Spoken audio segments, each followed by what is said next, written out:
여러분 안녕하세요. 역사 시간이 돌아왔습니다. 오늘 이번 시간에 선생님이 수업을 소개하기 앞서서 지난 시간에 여러분들에게 과제로 내주었던 여러분들이 만약에 조선의 정치가였다면 개국을 선택할 것인지 아니면 세국을 선택할 것인지에 대해서 상당히 많은 수의 학생들이 의견을 달아줬어요.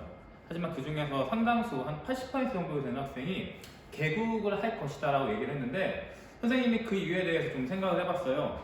근데 아무래도 우리나라는 당시에 이제 세국을 하다가 개국을 한 상황이었고 결과적으로 근대화에 실패했기 때문에 나중에 이제 우리가 다다음 시간 정도에 배우게 될 일제강점기를 겪게 됩니다. 반면에 빠르게 개국을 선택했던 일본은 1868년 메이지 유신을 시작으로 근대화에 성공했고 아시아의 영국이 될 수 있었죠. 그래서 일본이 그만큼 성공했던 것만큼 우리의 그 세국 정책에 대한 아쉬움을 여러분들이 표현했던 것 같습니다. 자, 오늘 진도 나가기 앞서서 지난 시간에 배웠던 문제가 수능에 어떻게 나오는지 한번 같이 봐볼게요. 여러분들 이 한국사라는 나중에 여러분들이 고등학교에 가면은 수능 필수 과목이기 때문에 여러분들이 좋던 싫던 문과든 이과든 이 한국사를 할 수밖에 없어요.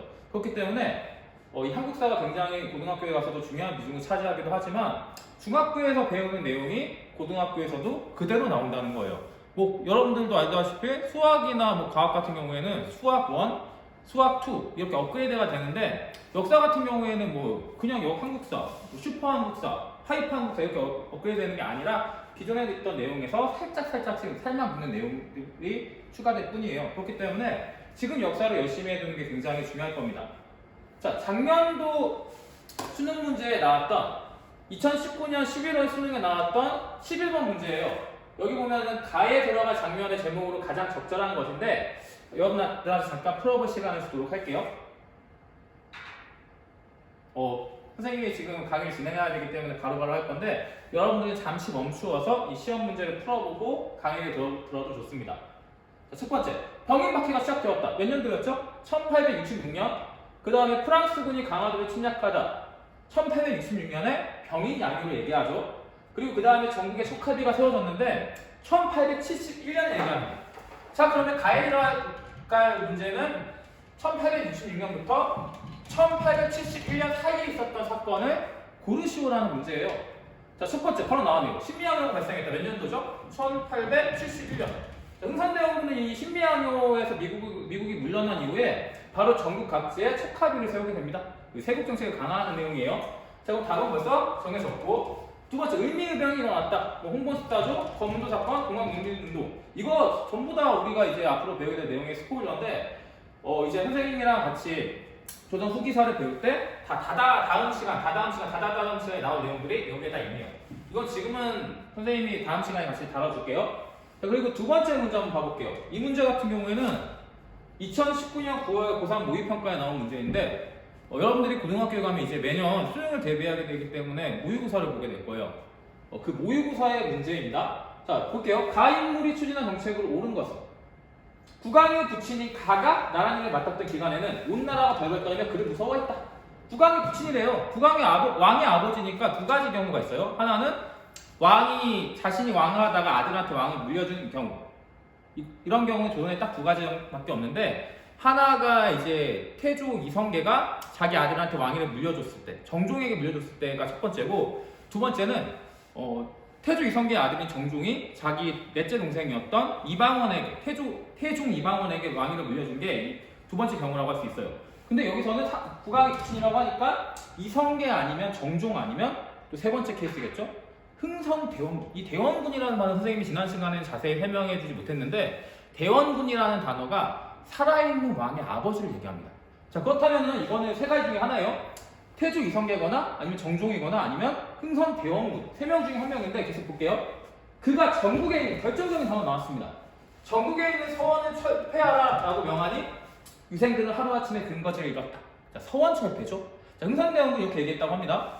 공자가 살아 들어온다 하더라도 백성들에게 해를 끼치는 것은 절대 용납하지 않겠다고 하면서 전국의 서원을 전부 다 철폐해버립니다. 자, 그럼 가는 누군지 알겠죠? 자, 계속 볼게요. 자, 가는 병인년에. 병인년이 몇 년이죠? 1866년입니다. 천주기도 수천 명을 죽이고 척양을 주장하며 바닷가 곳곳에 포대를 구축하였다. 1866년 병인박해를 얘기해요. 자, 이제 가가 누군지 알겠죠? 네, 바로 흥선대원군입니다. 첫 번째, 노급해지. 이거 신문왕 아닙니까? 장영영, 정조, 뭐 규정도가, 최충원, 뭐 강동육주, 이거 알죠? 기주대첩, 강동육주를 개척했던 서희의 외교죠. 적으면 답은 경복궁을 중건하였던 흥선대원군의 업적입니다. 근데 여러분들 경복궁을 중건하면서 흥선대원군이 어떻게 됐다고 지난 시간에 다 배웠었죠? 당백전과 원납전을 발행하게 됐고 물가 상승으로 인해서 민생이 파탄나자 흥선대원군은 권력에서 물러나게 됐습니다. 자, 선생님이 일단 이 수능 문제를 한번 풀어봤는데 여러분들이 선생님이 수능 문제를 가져온 이유는 여러분들 능력으로 충분히 이 문제를 풀 수 있다는 자신감을 주기 위해서 가져왔어요. 선생님이 뭐 쉬운 문제를 가져왔다 이런 건 절대 아니고 수능 문제에서 있는 그대로의 문제를 가지고 왔습니다. 자, 다음은 여러분들이 선생님의 과제 게시판에 올려줬던 세국정책과 개국정책에 대한 본인의 생각을 세 친구 정도를 이제 각각 세 명의 친구들을 뽑아왔어요. 우선 세국 쪽 입장을 보면 사실 세국 정책을 하겠다라는 주장이 상대적으로 굉장히 적었어요. 하지만 그 의견을 좀 보면 흥선대원군이었으면 어쩔 수 없었을 것 같다.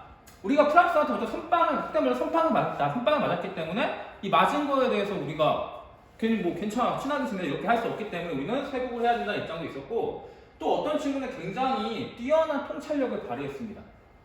저는 세국 정책을 선택했을 것 같습니다. 왜냐하면 당시 개국을 했으면 열강들에 의해 자본과 자원이 유출되어 열강들이 서로 나눠먹는 허수아비 국가가 됐을 것이다. 정말 뛰어나게 유출을 해준 친구예요. 실제로 중국이 이렇게 개항을 했다가 말 그대로 서구 열강의 피자 조각이 되었습니다.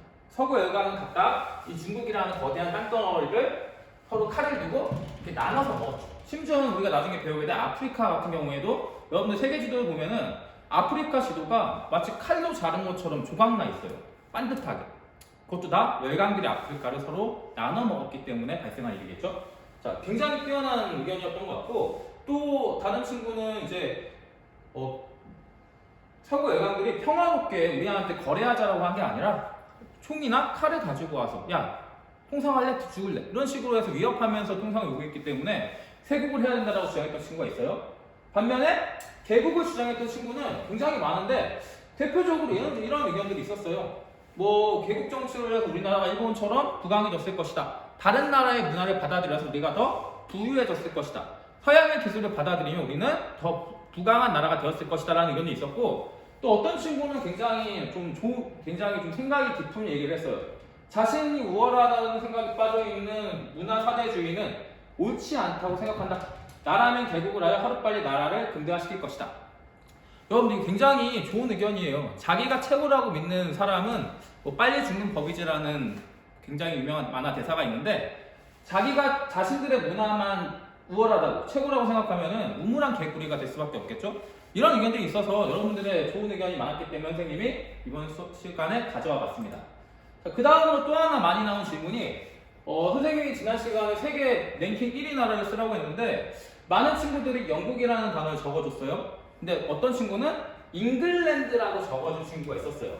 여러분들이 아마 영어 시간에 배워서 알겠지만 이 잉글랜드라는 나라는 영국 안에 포함되어 있는 거예요. 이 전체 덩어리가 영국이라고 하면 이 영국, 유나이티드 킹덤 영국 안에 잉글랜드, 스코틀랜드, 웨일스, 북아일랜드 이 4개의 나라가 합쳐져가지고 영국이라고 불리고 있고 선생님이 유사한 개념을 하나 좀 준비해봤어요. 여러분들이 어떤 친구들은 소련이랑 러시아가 같은 나라라고 알고 있는데 이 소련이랑 러시아는 같은 나라이면서도 좀 다릅니다. 참고로 얘기하면 소련이 이 거대한 덩어리라면 러시아는 이 소련 안에 속해 있는 작은 국가에 불과하죠. 그래서 나중에 1990년이 되면은 이제 소비에트 사회주의 연방공화국이 해체되는데 그때 이제 소련이 해체되면서 러시아, 우크라이나, 우즈베키스탄, 카자흐스탄, 기타 등등의 공산주의 국가가 나눠지면서 소련이 붕괴하게 되는 겁니다. 여러분들 그러니까 포함관계가 이렇게 되는 거예요. 고등학교 가면 벤 다이어그램이라고 배울 텐데 소련이 이렇게 큰 덩어리라면은 그 안에 러시아를 비롯한 다른 국가들이 있는 겁니다. 그러니까 소련이 러시아보다 훨씬 더 큰 덩어리라고 할 수가 있겠죠. 자, 이렇게 여러 가지 질문이 나와서 선생님이 답변해줬고 오늘 이번 시간에 배울 것은 흥선대원군의 탄핵에 대한 거예요. 하지만 그 전에 선생님이 굉장히 좀 원론적인 거를 좀 하나 가르쳐주고 넘어가도록 할게요. 지금 1800년대 후반이 되면, 즉 19세기 후반이 되면 서구 열강들이 조선을 엄청나게 쳐들어오기 시작합니다. 그러면 이 서구 열강들은 대체 왜 쳐들어오는 걸까요? 왜 갑자기 이양선이라고 하죠? 검은 철갑선이 우리나라 해안에 등장해서 왜 우리나라에 통상을 요구할까요? 그 근본적인 물음에 대한 답을 하기 위해서는 당시의 이제 유럽의 사회 구조를 좀 알아야 돼요. 자, 기존까지만 해도 인간이 물건을 만들 때 어떻게 만들었냐면 수공업이었어요. 이 숫자가 손 숫자입니다. 그럼 뭐로 만드는 걸까요? 손으로 물건을 만들었어요. 이 손으로 물건을 만들다 보니까 당연히 물건을 많이 만들까요? 적게 만들까요? 굉장히 적게 만드는 소량 생산이었어요. 적게 만들다 보니까 이거는 내가 만들어서 내가 쓰고 내가 쓰고 이제 많은 자급자족 경제였습니다. 자급자족. 내가 공급하고 내가 사용한다는 거예요. 자급자족 경제였는데 이게 18세기가 되면은 어마무시한 변화가 일어납니다. 여러분들이 알고 있듯이 이제 기술 시간에 배웠겠죠? 자, 18세기가 되면 와트라는 영국의 그 기술자가 증기기관이라는 걸 만들어냅니다. 이 증기기관이라는 거는 그 화석연료를 태우면 그 에너지원을 가지고 물을 증발시켜서 이 프로펠러를 터번을 돌리는 시스템이에요. 이렇다 보니까 이제 동력이라는 게 과거에는 말이나 인간의 그 동력을 이용했는데 증기기관이 개발되면서 이제 기계화되기 시작합니다. 조금 보세요. 증기기관이 생기니까 이 증기기관이 이제 과거에 인간이 상상할 수 없었던 힘을 증기기관을 통해서 얻을 수 있으니까 이제부터는 공장에서 물건이 만들어집니다. 이러한 시스템을 뭐라고 하냐면 산업혁명이라고 합니다. 이 산업혁명 시기에는 뭐가 가능해지느냐? 과거에는 인간이 손으로 물건을 한두 개 정도 만들었지만 이제는 기계가 어마무시한 물량을 개량으로 만들어줍니다. 이때 가능해진 게 뭐냐면 대량 생산이에요. 과거에는 물건은 예를 들어 선생님이 마우스를 가지고 왔는데 이 마우스를 과거에 인간이 손으로 하루에 한 개도 만들기 어려웠는데 기계가 만들어주면 하루에 100개, 1000개, 2000개가 가능하겠죠? 이렇다 보니까 이 대량 생산이 가능했으니까 당연히 물건에 희소성이라는 걸 배웠을 거예요. 사회 시간에. 희귀할수록 가치가 있다는 거예요. 여러분들 그 리그 오브 레전드의 티어를 보면 왜 다이아가 브론즈보다 위에 있는지 알아요? 혹은 골드가 왜 브론즈보다 위에 있을까요? 그리고 아이언이 왜 맨 아래에 있을까요? 여러분들 이 아이언, 철이라는 거는 희소성이 굉장히 높을까요? 낮을까요? 네, 철은 희소성이 굉장히 낮습니다. 왜냐하면 브라질 같은 데를 가면 산 하나 전체가 철강석 산이라고 불릴 정도로 철이라는 게 굉장히 흔해요. 그 다음에 브론즈, 그 다음에 실버, 그 다음에 골드, 그리고 가장 귀한 게 다이아입니다. 다이아라는 금속은 굉장히 희귀한 금속이기 때문에 희소성을 갖고 있기 때문에 가치가 많은 거예요. 그럼 여러분들 대량 생산이 가능해져서 물건이 시중에 엄청나게 풀리면 희소성은 올라갈까요? 떨어질까요? 그렇죠. 희소성은 떨어집니다. 희소성이 떨어지면 가격도 어떻게 될까요? 가격도 자연스럽게 여러분들 생각해보세요. 다이아가 지금 굉장히 구하기 힘들잖아요. 근데 길바닥에 돌덩이처럼 다이아몬드가 굴러다닌다고 생각해보세요. 그럼 다이아의 가격이 지금처럼 비쌀까요? 굉장히 싸겠죠. 그래서 여러분들 선생님이 어렸을 때는 컴퓨터가 있으면 굉장히 부잣집으로 이제 취급을 받았어요. 그때 당시 컴퓨터가 당시에 선생님 어렸을 때 우유 하나에 1000원을 가지고 슈퍼에 가면은 지금은 살 수 있는 게 거의 없지만 그때는 1000원을 가지고 빵도 사고 우유도 사고 라면도 사고 계란도 사고 다 샀거든요. 근데 그때 당시에 컴퓨터가 200만 원이 넘었어요. 그때 물가로 따지면 지금으로 따지면 1000만 원 정도 할 거예요. 그때 당시 돈으로. 근데 지금 컴퓨터 같은 경우에는 지금 부품 같은 게 워낙 대량 생산이 되다 보니까 희소성이 굉장히 떨어지게 됐고 가격이 내려갔죠. 희소성이 떨어지면 자연스럽게 가격은 떨어집니다. 자 보세요. 과거에는 소량 생산하는 시스템에서 대량 생산으로 바뀌게 되니까 물건의 공급이 엄청나게 많아집니다. 엄청나게 많아지니까 이제는 그 강대국들은 혹은 산업혁명에 성공한 나라들은 물건을 엄청나게 만들어내지만 그 물건을 팔 수 있는 곳이 한정되어 있어요. 그러다 보니까 유럽의 이 강대국들은 자신들의 물건을 소비해줄 소비처를 찾아서 전 세계를 누비게 되는 겁니다. 대표적으로 가장 좋은 소비지 중에 하나가 중국과 그리고 우리나라와 일본, 그리고 아프리카였어요. 인도도 있고. 이런 나라들을 찾아서 서구 열강들이 이제 강력한 군사력을 갖추고 이 다른 나라들을 침략하기 시작합니다. 이게 19세기에 수많은 서양 세력들이 아시아를 침입했던 이유입니다. 즉, 이 산업혁명과 대량 생산이 어느 나라에게는 굉장히 풍요와 그리고 부를 가져다 줬겠지만 우리 같은 아시아나 아프리카 쪽에서는 이 대량 생산에 의해서 서양의 침략을 당하게 되는 원인이 되었습니다. 뭐든지 양면을 다 우리가 들여다볼 수 있어야 돼요. 자, 계속 여기까지가 서부 열강이 우리나라와 이제 일본과 중국을 쳐들어온 이유고 오늘 진도를 나가볼게요. 제가 이거를 편집을 잘 안 하고 그냥 사실 처음부터 끝까지 찍어서 그냥 올려요. 그래서 이 부분도 편집하지 않고 그냥 그대로 나가겠습니다. 여러분들 이 부분은 필기를 해서 노트에다 다 적어주세요. 중요한 부분이에요. 자, 지울게요.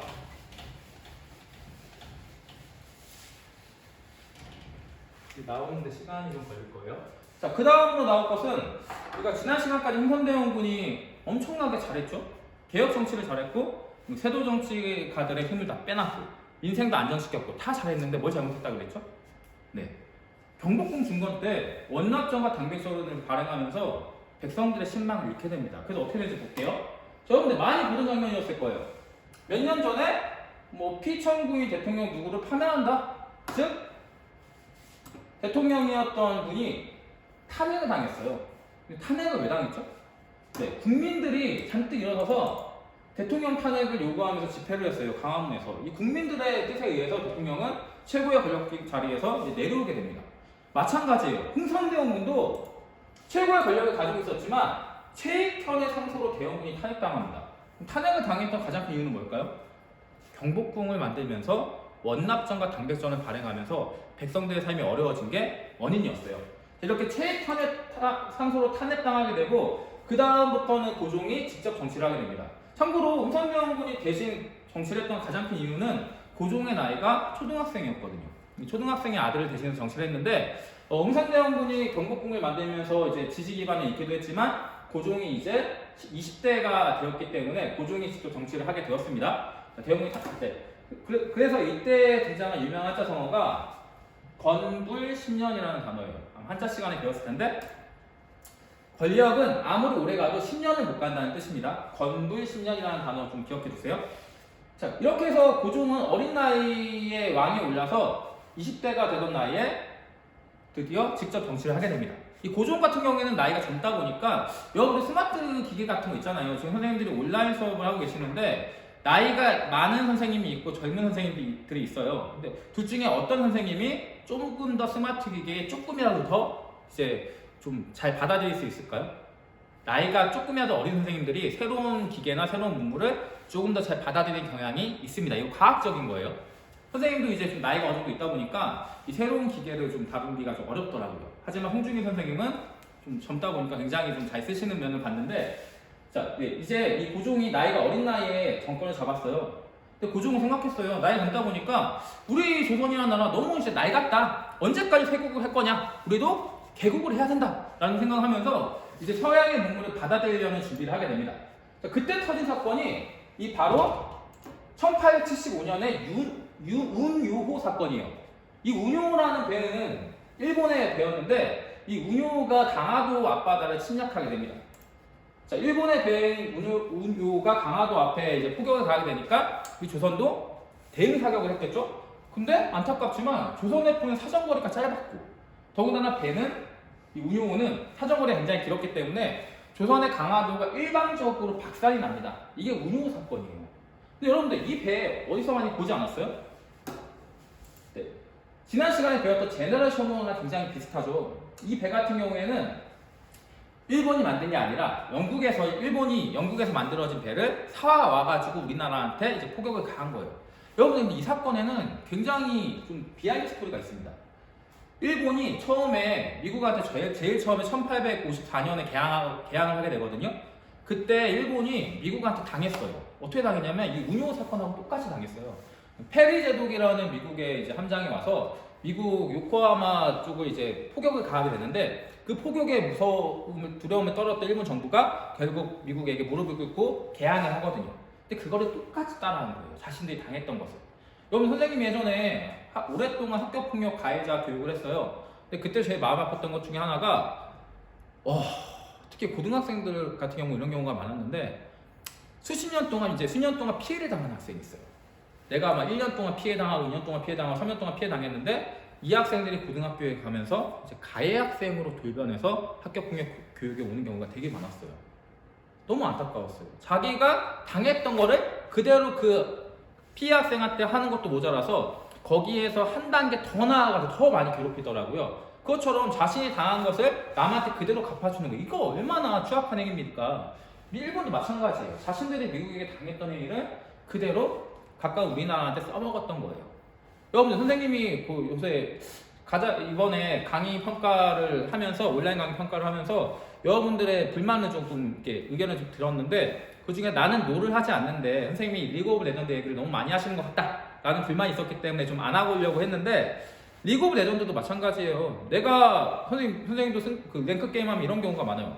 내가 지난번에 전판에 이제 트롤을 당했으니까 나는 이 판에 트롤 할게, 너도 한번 당해봐, 이런 식으로 하는 친구도 있어요. 근데 일본이 똑같이 했던 거예요. 그거랑 이렇게 운용 사건이 일어났고, 결국 이 운용 사건의 빌미로 조선이 1876년도에 강화도 조약이라는 걸 맺게 됩니다. 이 강화도 조약은 굉장히 중요한 조약이에요. 왜 중요하냐면, 여러분 역사에서 제일 중요한 게 최초예요. 근데 강화도는 두 가지 최초예요. 최초의 근대적인 조약이자 최초의 불평등 조약입니다. 자, 오늘 이번 시간에 여기까지 하고, 다음 시간에는 강화도 조약이 왜 불평등 조약인지 그거 알아야 되겠죠? 다음 시간에 이어서 하도록 하겠습니다.